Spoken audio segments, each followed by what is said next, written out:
Hi, everybody. I'm Rachel Huffmeyer. We have Karma Chestnut and Camille Smithson here with us today for Author Capital's conference. And we are so pleased to have Camille as a presenter at our Author Capital conference. So thank you, Camille, for coming. Yay. Well, thanks for inviting me. I appreciate it. Absolutely. Absolutely. Do you want to take a second and just introduce yourself and what you do to our audience?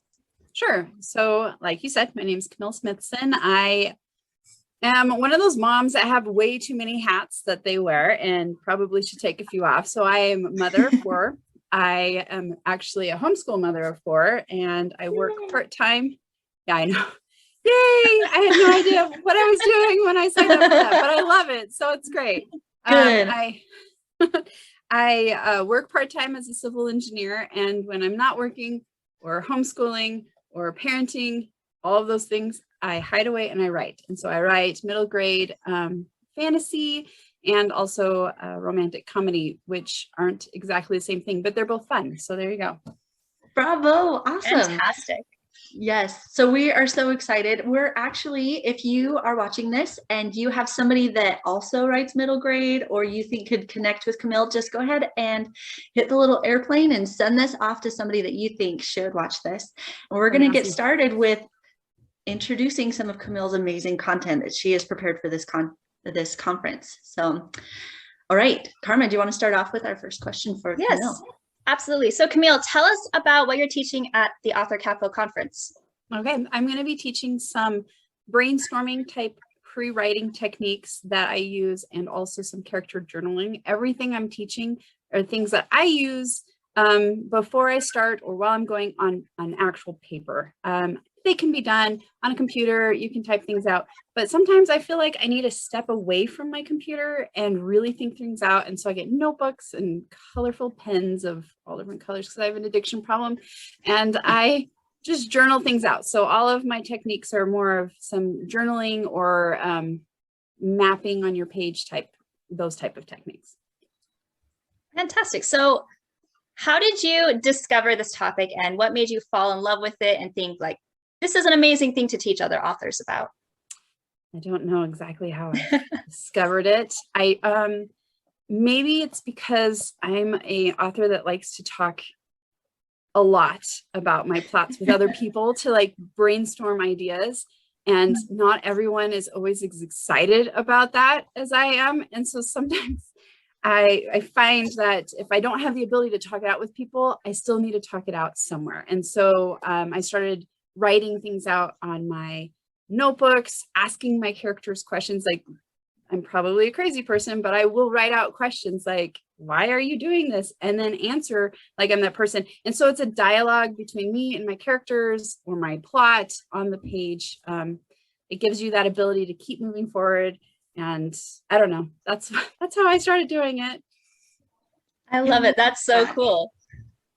It's so cool to see every author's different process because there's like a million right ways to do everything, right? And so I love that you're offering this new tool for people to explore and try out and see if it works for them. And I mean, I've been trying out. I have a sneak peek of your class beforehand. And so learning from you and trying it out myself is like, ooh, I actually kind of like this. This is new for me and it's fun. And you have great like downloads and worksheets too. So you make it easy for us to try it out, right? Yes. And really, it's like any writing tool. Like you said, it might work for some people, it might not work for others.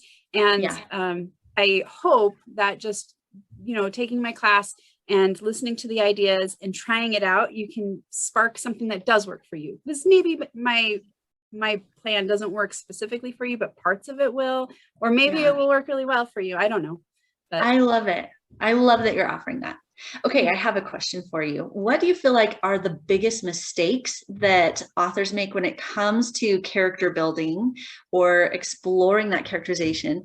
And what do you think people struggle with? That is a trick question.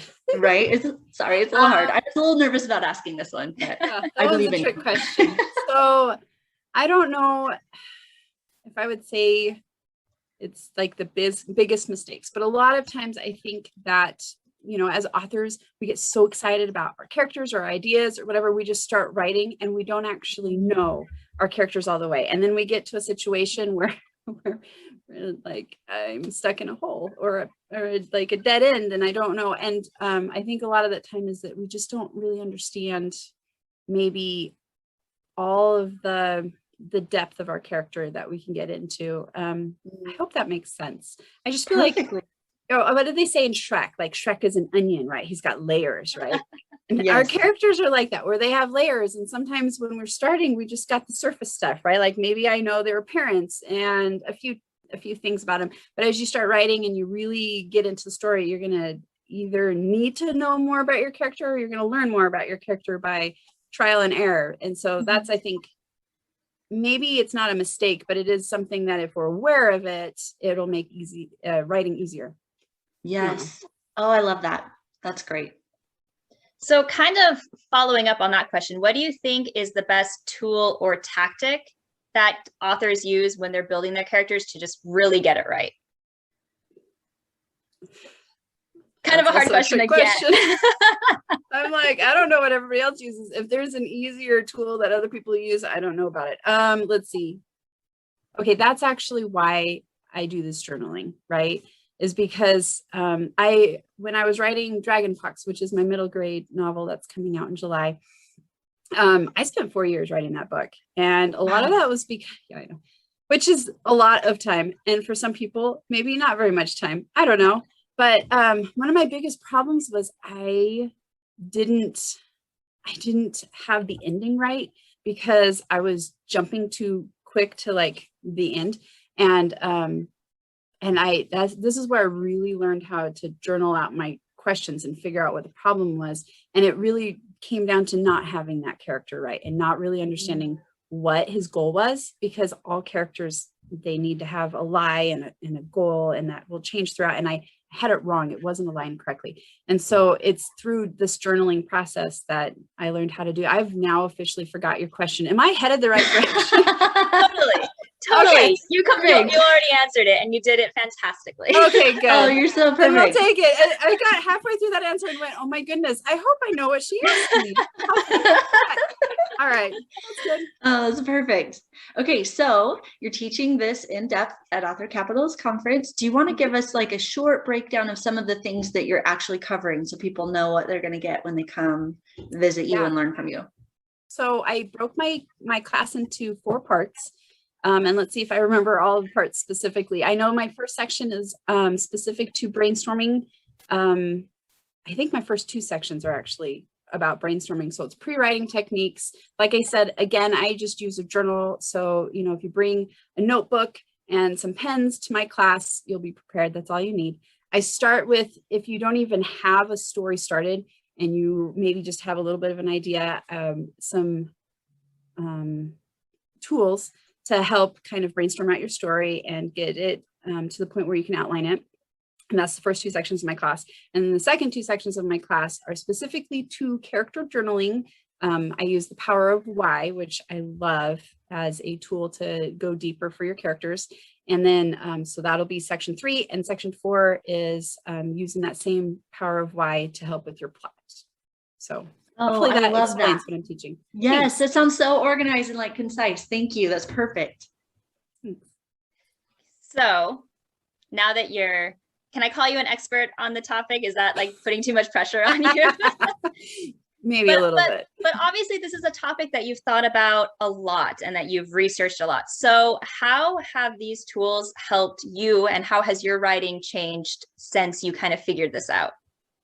Okay, good question. So before, I felt like I got an idea, super excited about it, start writing, and then I get to a point where, and I outlined, okay, you guys, I outlined, but I still get to a point where nothing is working, right?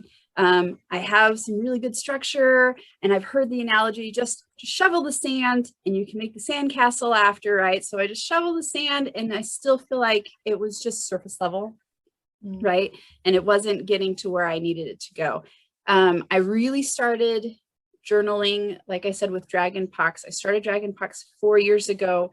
There were some times in the middle where I put it on hold. And so I used the tools for some other projects that have now been published. And I just felt like it gave me the ability to write a stronger first draft, which meant that, yes, I was shoveling sand, but I had like that castle already in mind. And so it didn't take me as long to kind of edit it and clean it up, because I already had my characters in a place where I knew and understood them. I understood the goal and the lies, all of the things that make for a stronger, deeper story, if that makes sense. Absolutely. And I love that analogy of the sand and the sandcastle. That's so spot on. It's fantastic. Yeah. Well, I can't take credit for that. I think that was Shannon Hill that said that originally. Yes. But I think of that all the time. I'm like, just keep writing. You're going to shovel sand. And then I'm thinking, well, am I shoveling the right kind of sand? Right? Like, I don't want to shovel the wrong sand and then have to dump out the entire sandbox and reshovel new sand. So if you do some of the things that you'll learn at this conference, not just for my class, but I think there's other classes too that I saw on the list that would help to shovel the right kind of sand, so you don't have to rebuild the whole castle over and over again. Absolutely. Oh, Camille, thank you so much for joining with this conference. I'm so excited to have you. And I know you're going to create so much value for the readers and the writers who participate. So thank you again. And for any of you guys watching, we have Camille Smithson teaching a course at the Author Capital Conference. It goes live June 16th and is open for a whole year. So even if June 16th isn't a good date for you, you can register and then watch it at your own pace any day that works for you. We're all stay-at-home moms, so we know that conferences don't always fit into our life. So we have to make it work for our schedule. So we're trying to schedule around you. So if you're interested in coming and seeing Camille and learning from her and using her worksheets for character building, you can register at the link below. And thank you again for coming and interviewing with us. It was such a pleasure, Camille. It was great. Thank you for having me. Perfect. And I'm sure we'll see you again soon. Perfect. All right. Thanks. Bye.